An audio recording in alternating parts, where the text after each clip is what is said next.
Welcome back, dear students. I hope all of you doing well. आज हम लोग linear equation in two variable में एक उस टाइप को डिस्कस करने जा रहे हैं जिसमें कि डायरेक्टली वो आपसे बोलता है इक्वेशन को सोल्व करें और वेरिएबल्स की वैल्यू बताएं। मैंने फर्स्ट क्लास में बताया था कि linear equation in two variables को 3 सेगमेंट में बांटते हैं। एक सेगमेंट जिसमें कि वो पूछता है कंसिस्टेंट इनकंसिस्टेंट पे बेस्ड क्वेश्चन पूछता है। दूसरा सोल्व करो इक्वेशन और वेरिएबल्स की वैल्यू बताओ। और तीसरा वर्ड प्रॉब्लम। ये हमने ऑलरेडी कर रखा है, ये हम आज कर लेंगे और ये हम नेक्स्ट क्लास में कर लेंगे, ठीक है।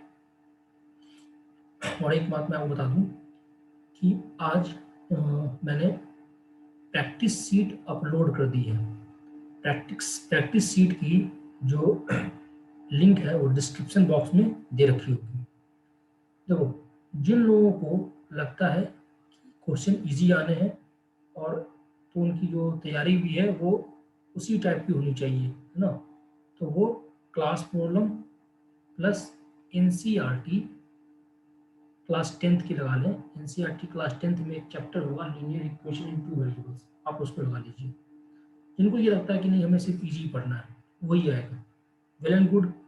जिनको लगता है कि नहीं उनकी तैयारी मुकम्मल होनी चाहिए, अच्छे से होनी चाहिए, सारे टाइप के उसमें वेरिएंट्स कवर होने चाहिए, तो वो मेरे क्लास प्रॉब्लम प्लस इस प्रैक्टिस शीट को लगा लें। इस प्रैक्टिस शीट को आप लगा लीजिएगा, लीनियर इक्वेशन टू वेरिएबल्स का कोई भी क्वेश्चन नहीं छूटेगा, इस बात की पूरी गारंटी है, ठीक है। तो ये आपके ऊपर है, चॉइस इज योर्स, है ना। मैंने दोनों टाइप के स्टूडेंट को बता दिया है कि आपको क्या करना है। चलिए क्लास स्टार्ट करते हैं। तो बेसिकली हम क्या पढ़ने जा रहे हैं आज? हम पढ़ने जा रहे हैं कि सपोज कीजिए मुझे दिया हुआ है, दो इक्वेशन दे रखा है, a1x plus b1y is equal to c1 और a2x plus b2y is equal to c2, और बोलेगा बताओ x और y की वैल्यू बताएं। तो देखिए, इस क्वेश्चन करने के 1000 तरीके हैं, ठीक है, लेकिन जो मैं प्रेफर करता हूँ मैं आपको वो बता रहा हूँ, ठीक है। हो सकता है किन्हीं को कोई और अच्छा लगता होगा, जो कि मुझे अच्छा लगता है वो मैं आपको बता रहा हूँ, क्योंकि इस मेथड की एक खूबसूरती ये है कि sometimes it will give you answer directly, आप मेंटली सोल्व कर लोगे, आंसर निकाल लोगे, ठीक है। इसलिए मैं इस मेथड को प्रेफर करता हूँ, बाकी चॉइस आपके ऊपर है। और अगर आप लोग जैसा फीडबैक दीजिएगा कि नहीं हर एक प्रोसेस पे हर एक तरीके पे एक दो क्वेश्चन करवा दें, तो मैं सोचूंगा। फिलहाल तो हम लोग एक तरीका अच्छे से सीख लें। देखिए, ये तरीका क्या बोलता है, x इज इक्वल टू, जब x निकाल रहे हैं ना तो x को भूल जाइए, तो क्या बच गया, ये टर्म बच गया। तो सिर्फ कोफिशिएंट पे ध्यान ध्यान दौड़ाइए, लिख दीजिए b1c2 माइनस b2c1,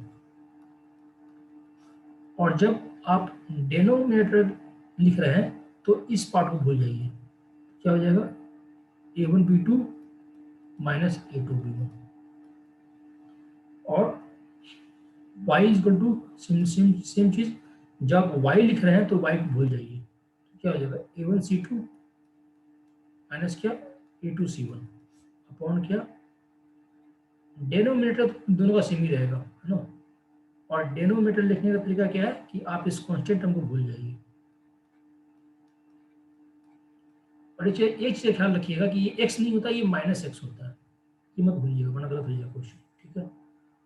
आपको ये याद है तो हम क्वेश्चन मेंटली कर सकते हैं, ठीक है।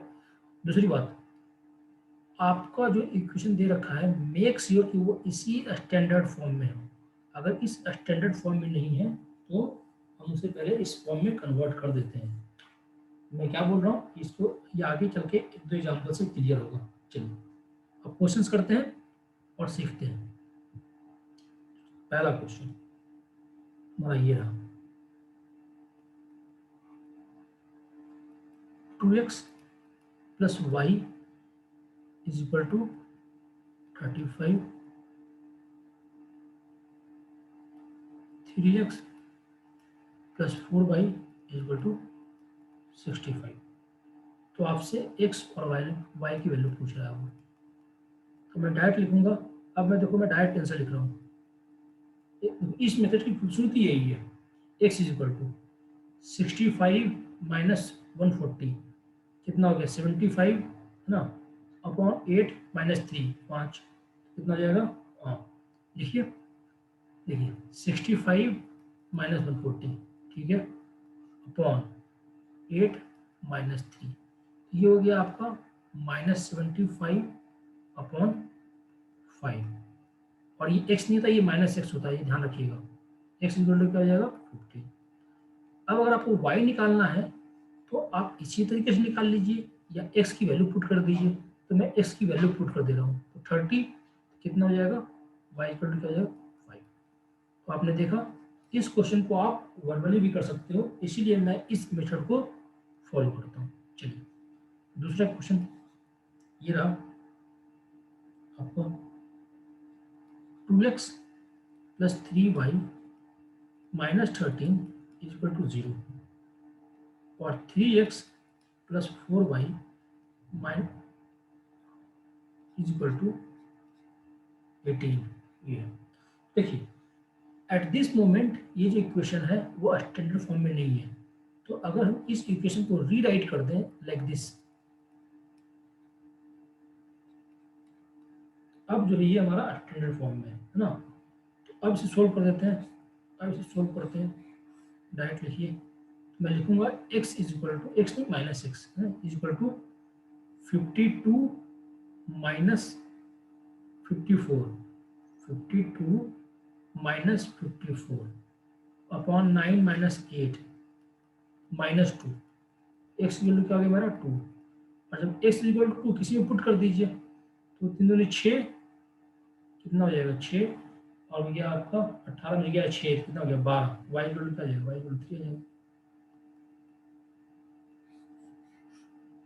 वाई को आप इस तरीके से भी निकाल सकते हैं, लेकिन एक्स निकल ही गया तो पुट कर दो ना यार, बार बार ये क्यों करना है ड्रामा, है कि नहीं, ऐसे ही होगा।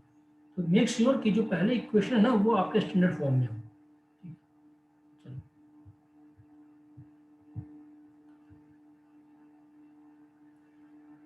एक और बहुत, ये देखिए बहुत ही एक इम्पॉर्टेंट सा कॉन्सेप्ट को समझ लीजिए, है ना।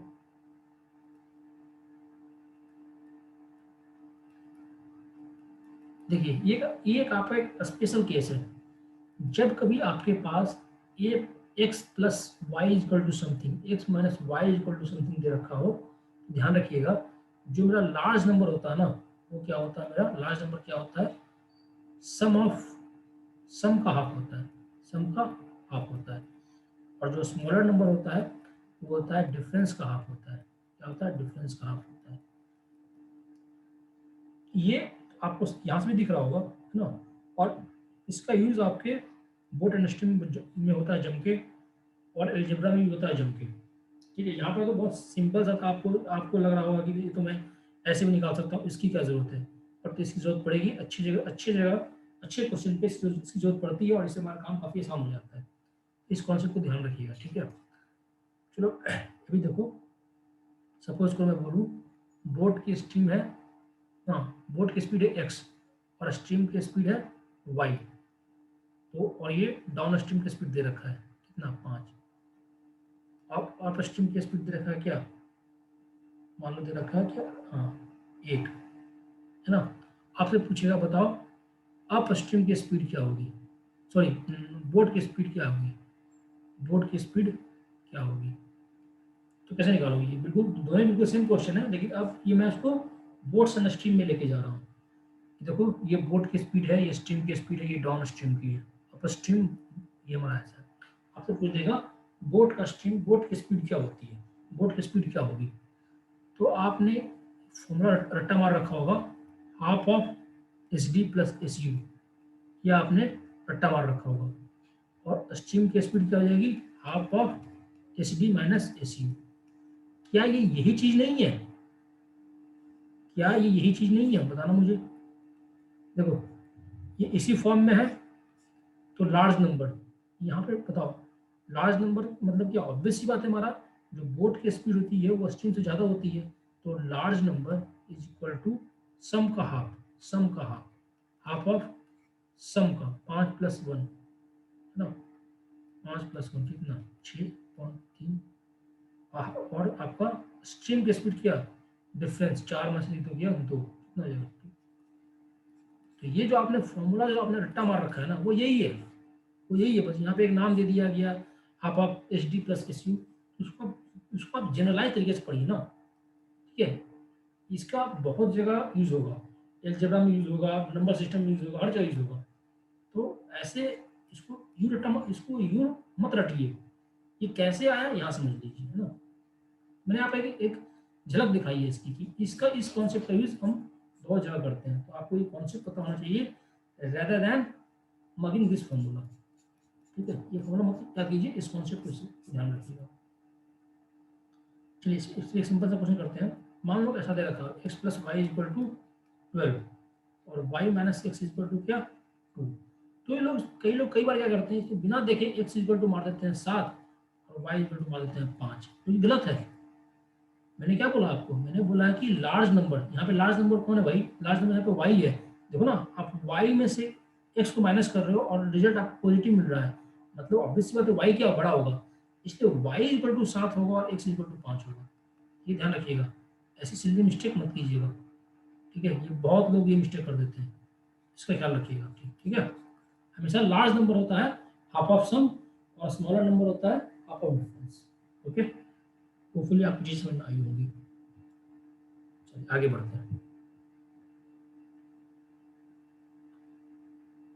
देखिए जो मैंने प्रैक्टिस शीट दी है उसमें बहुत अच्छे अच्छे क्वेश्चन हैं, मैं पहले ही बोल रहा हूँ। जिनको लगे कि टफ है या ऐसे क्वेश्चन नहीं आए एग्जाम में, वो आपके ऊपर है ना। मेरी रेस्पॉन्सिबिलिटी थी कि मैं किसी भी टॉपिक पर आऊँ तो ऐसा करा दूँ कि इससे बाहर कुछ ना आए, बाकी करना ना करना आपके ऊपर है, ठीक है। चलिए क्वेश्चन करते हैं। आपका ये रहा, ये भी बहुत ही फेमस क्वेश्चन है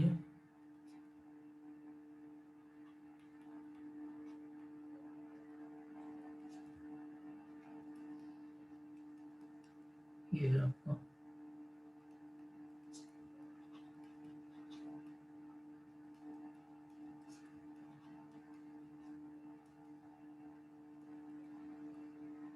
एक्स और वाई की वैल्यू पूछ रहा है। तो बताइए क्या एट दिस स्टेज ये हमारा स्टैंडर्ड फॉर्म में नहीं है। तो सबसे पहले हम स्टैंडर्ड फॉर्म में कन्वर्ट करते हैं। ये कैसे कन्वर्ट करेंगे, तो हम करते हैं 1/x प्लस वाई को मान लेते हैं u, 1/x माइनस वाई को मान लेते हैं v, ठीक है। तो बताइए अब जो इक्वेशन है वो कन्वर्ट हो जाएगा आपका 5u minus 2v is equal to -1 और 15u plus 7v is equal to 10।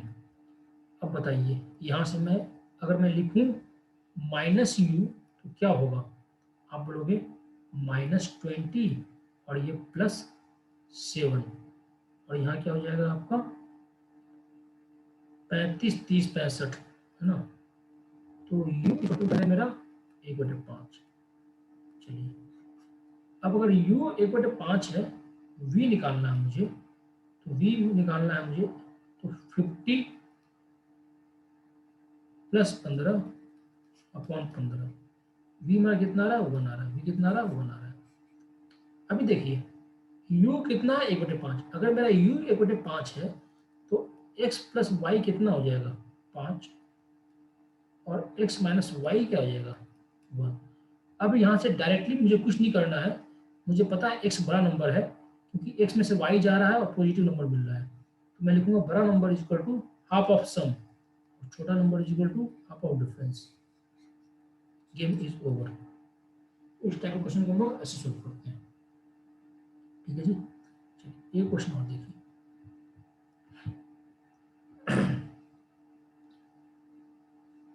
आप बताइएगा कमेंट बॉक्स में या टेलीग्राम ग्रुप में, है ना, कि आपको कुछ न कुछ वीडियोस की जरूरत है और मैं और भी डाल दूंगा, कोई इशू वाली बात नहीं है।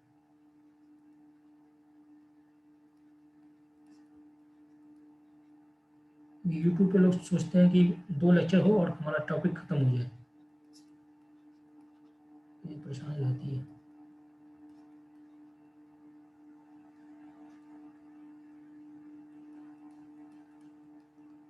बताइए ये इक्वेशन हमारा, तो एट दिस मोमेंट ये हमारा स्टैंडर्ड फॉर्म में नहीं है, हम क्या करते हैं, 1/√x को मान लेते हैं u और 1/√y को मान लेते हैं v। ये क्या हो जाएगा 2u + 3v = 2 और ये हो जाएगा 4u - 9v = -1। अब ये हमारा स्टैंडर्ड फॉर्म में कन्वर्ट हो गया। अब इसे निकाल लीजिए u को। u क्या होगा बताइए, u हो जाएगा आपका -3 और ये +18। ठीक है जी, ये क्या हो जाएगा -18 और -12, -18 -12, तो ये हो जाएगा आपका 15/30 और ये माइनस ही होगा ना, ये माइनस ही हो जाएगा। तो 15/-30 ये हो जाएगा 1/2, मतलब u क्या हो जाएगा मेरा 1/2, u हो जाएगा 1/2। ठीक है, सिमिलरली v निकाल लीजिएगा, v आपका आएगा 1/3। अब बताइए अगर मेरा 1/√x क्या था u, ये क्या आपका 1/2। ठीक है, तो यहाँ से x क्या हो जाएगा 4 हो जाएगा और y क्या हो जाएगा आपका, y पर 9 हो जाएगा। That is your answer. तो कोई जरूरी नहीं है कि हर बार जो इक्वेशन दे वो आपसे बिल्कुल लॉलीपॉप पूछेगा। 2 इक्वेशन दे देगा और वो आपसे पूछेगा सॉल्यूशन बता दो, और वैसा पूछता है वेल एंड गुड। अगर वो किसी भी टाइप का कॉम्प्लिकेटेड क्वेश्चन पूछता है तो आपका गोल ही होना चाहिए कि उस इक्वेशन को हम अपने स्टैंडर्ड फॉर्म में कन्वर्ट कर दें, और the moment you convert it in standard form, उसके बाद का तो क्या करना आपको पता ही है। तो मैंने बहुत सारे एग्जांपल्स दिए हैं जिससे कि आप कन्वर्ट करना स्टैंडर्ड फॉर्म में बिल्कुल सीख जाओगे। ठीक है, एक वैरायटी और आती है, मैं इसको करवा देता हूँ। एक वैरायटी और आती है, वो इस टाइप की आती है। मान लो 99x + 101y = 499, फिर 101x + 99y = 501। अब अगर आप इसको सोल्व करने जाओगे ना, तो बताओ इट ये काफ़ी बल्कि कैलकुलेशन है, ये काफ़ी बल्कि कैलकुलेशन है। इस टाइप के क्वेश्चन में हम ये फॉलो करते ही नहीं है, ये कैलकुलेशन हमारी जान ले लेगा। लेकिन आप जब गौर से देखोगे तो इस टाइप के क्वेश्चन में पता है क्या आपको एक खासियत दिखेगा, स्वैपिंग ऑफ द कोफिशिएंट। ये और ये नंबर आपका 2 ही रहेगा, इसको स्वैप कर देगा, इस बार इसको यहाँ ले आएगा, इसको यहाँ ले आएगा, ये करता है। तो जब भी स्वैपिंग ऑफ कोफिशिएंट दे रखा हो ना, तो उस टाइम पे देखिए कुछ अप्रोच ऐसे ऐसे ऐसे रखिए तो ज़्यादा अच्छा रहेगा। आप क्या कीजिए, आप इन दोनों को एक बार ऐड कर दीजिए। जब आप ऐड कर देंगे तो आप देखेंगे 200x + 200y = क्या हो जाएगा आपका 1000। तो यहाँ से हमारा क्या आ गया, x + y क्या आ गया 5 आ गया। ठीक है, ये हमारा इक्वेशन 1 हो गया। अब क्या कीजिए, इनको एक बार माइनस कर दीजिए। ठीक है, माइनस कर दीजिए एक बार। ठीक है, तो क्या हो जाएगा बताइए, ये हो जाएगा, इसमें से इसको माइनस कीजिए क्योंकि बड़ा नंबर है ना, सही रहेगा। ये हो जाएगा x है ना 2x - 2y = 2, मतलब x - y = क्या हो गया 1। The moment you show x + y something, x - y something, बड़ा नंबर जो कि x है = हाफ ऑफ सम, कितना हो जाएगा 3, और छोटा नंबर जो कि y है हाफ ऑफ डिफरेंस, क्या हो जाएगा 2। Game over. तो जब भी इस टाइप का स्वैपिंग ऑफ कोफिशिएंट कॉन्सेप्ट आए, आप इस तरह का कुछ अप्रोच लगाएं। इस टाइप पे बेस्ड मैंने बहुत सारे क्वेश्चन दिए हैं प्रैक्टिस शीट में, आप वहाँ से प्रैक्टिस कर लीजिएगा। ठीक है, तो ये हो गए कुछ बेसिक क्वेश्चन। इतना आप कर लेंगे ना तो आपको बेसिक या मिडिल लेवल के या फिर मॉडरेट लेवल के क्वेश्चन करने में दिक्कत नहीं आएगी। But as I said, choice आपके ऊपर है। अगर आप अच्छे क्वेश्चन करना चाहते हैं तो प्रैक्टिस शीट में दे रखी है, आप वहाँ प्रैक्टिस करें। कोई भी दिक्कत आती है कमेंट बॉक्स में बताएं या टेलीग्राम ग्रुप में बताएं, I will try to help you out. Okay, तो हाँ, दूसरी बात क्या है, चलिए वो मैं आपको नेक्स्ट वीडियो बताऊंगा। ये रहने दीजिए, इसे हम यहीं पे कंप्लीट करते हैं। तो अब आपका लीनियर इक्वेशन इनटू वेरिएबल में सिर्फ एक टॉपिक बचता है, वर्ड प्रॉब्लम। उसे हम अपने नेक्स्ट लेक्चर में कंप्लीट कर लेंगे। तो जैसा कि मैं बोलता हूँ, अगर आपको कंटेंट पसंद आया हो तो please do like and subscribe करें और अपने फ्रेंड्स की भी शेयर करें। चलिए मिलते हैं अपने नेक्स्ट वीडियो में, तब तक अपना ख्याल रखें। Bye bye, take care.